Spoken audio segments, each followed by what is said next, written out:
Alhamdulillah, semua salatu wassalamu ala rasulillah wa ala alihi wa ashabihi wa man tabi'ahu bisanin ila yaumil qiyamah amma ba'd. Ya, tadi kita sudah jelaskan asalnya ya tentang apa itu Wahabi dan apa itu Ahlus Sunnah wal Jamaah. Nanti bisa merujuk kepada jawaban sebelumnya ya. Menarik di sini pertanyaan adalah apa perbedaan ya antara Wahabi dan Salafi.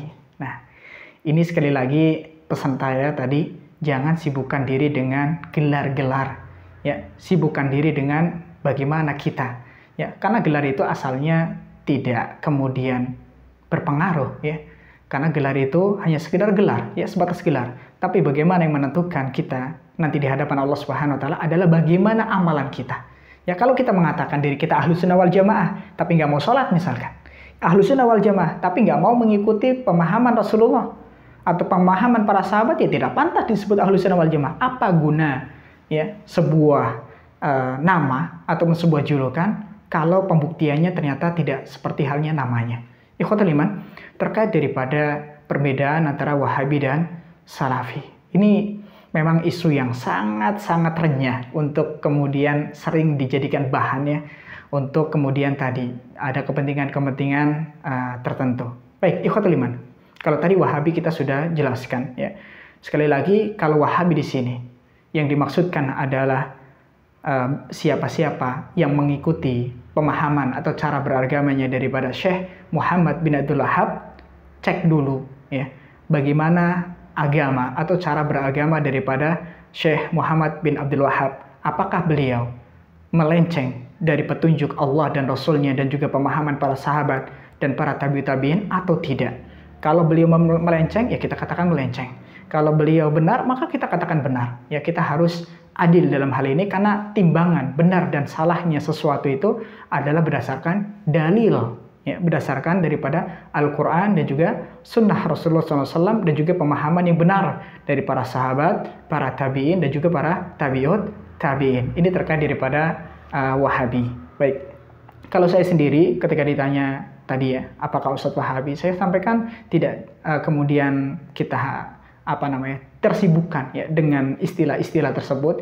Yang paling tepat adalah bagaimana memantaskan diri kita untuk kita menjadi pengikut Rasulullah SAW, yaitu Ahlus Sunnah wal Jamaah. Baik, terkait yang kedua yaitu Salafi. Ini juga perlu dipahami ya. Kalau yang saya tahu, Salafi ini bukanlah ormas Islam. Ya, bukan juga golongan-golongan secara umum yang mungkin dikenal ya, kayak di Indonesia. Nah, itu mungkin ada golongan ini ya, thariqah ini dan seterusnya, tidak. Ya, Salafi ini kalau kita lihat bagaimana penisbatannya, ya, kita harus tahu ada dua kata di sini ya, salaf, kemudian ada tambahan ya di belakangnya. Salaf. Nah, salaf itu apa? Ya, kan ada salafi. Salaf itu apa? Ini harus kita tahu dulu agar supaya kita bisa bijak ya dalam menilai sesuatu dan tidak bermudah-mudahan dalam menyimpulkan sesuatu. Baik, sebelum masuk kepada pengertian salaf, ini perlu kita coba sebutkan contoh ya.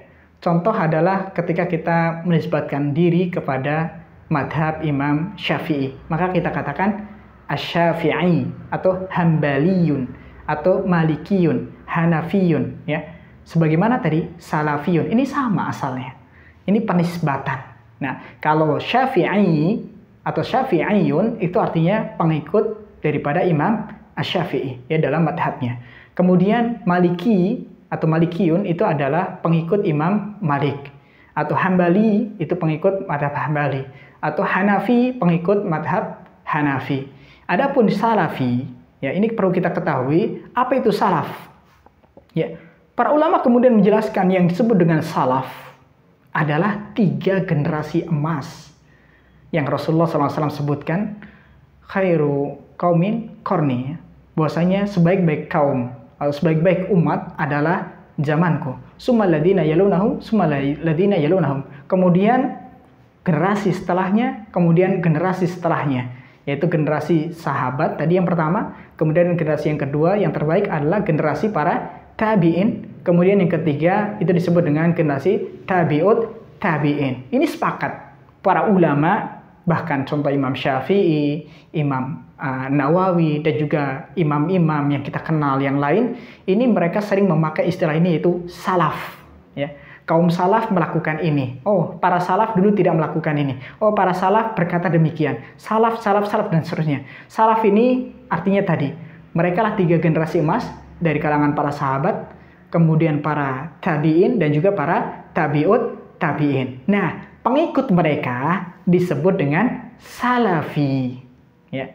Sebagaimana tadi Syafi'i artinya pengikut madhab Syafi'i. Kalau salafi artinya mereka yang beragama mengikuti bagaimana beragamanya para sahabat, para tabi'in, dan juga para tabi'ut tabi'in. Maka mereka disebut dengan salafi.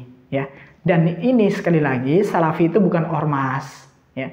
Jadi siapapun kita, ormasnya, apapun itu, kalau misalkan kita mengikuti beragamanya para sahabat, para tabi'in, dan juga para tabi'ut tabi'in, maka otomatis kita disebut dengan salafi. Kenapa? Kita pengikut mereka. Inilah yang disebut dengan salafi. Ya, sekali lagi salafi itu bukan ormas, ya, bukan kayak NU, Muhammadiyah, Persis, Al-Irsyad, dan sebagainya, tidak. Dan salafi ini tidak ada pendirinya. Ya. Siapa yang menggagas pertama? Tidak ada. Ya, asalnya ini ya istilah yang kemudian dipakai para ulama untuk kemudian menyebut ketiga generasi awal ini adalah generasi salaf.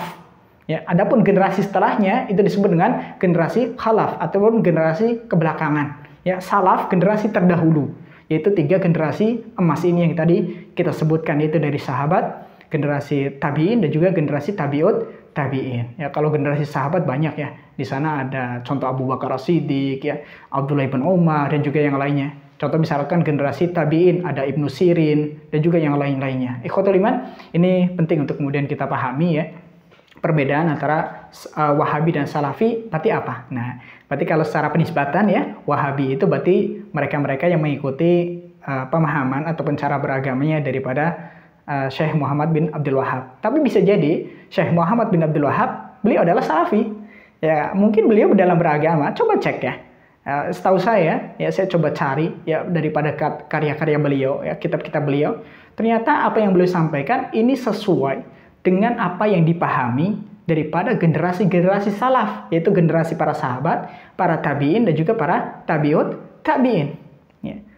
Dan kalau seperti itu, maka kita katakan beliau adalah salafi. Ya. Syekh Muhammad bin Abdul Wahab adalah salafi. Ya. Wallahu ta'ala alam shawab. Yang jelas, tadi jangan sibukkan dirilah dengan gelar-gelar ataupun nisbat-nisbat ya. Karena penisbatan itu juga menuntut daripada sesuatu yang harus kita lakukan. Ya, kalau kita mengatakan Syafi'i, maka secara otomatis harusnya tercermin ya dalam diri kita itu bagaimana akidahnya Imam Syafi'i, bagaimana pemahaman fikihnya Imam Syafi'i, dan juga yang lain-lainnya mengikuti Imam Asy-Syafi'i. Begitu juga Salafi. Ya, Salafi ini kalau kita menisbatkan diri kita Salafi, maka harusnya ya dalam kita beragama, dalam kita beribadah kepada Allah Subhanahu wa taala, kita mengikuti bagaimana cara beragama daripada para sahabat, para tabi'in, dan juga para tabi'ut tabi'in. Ya. Wallahu taala a'lam. Ini sedikit terkait masalah Wahabi dan Salafi ya.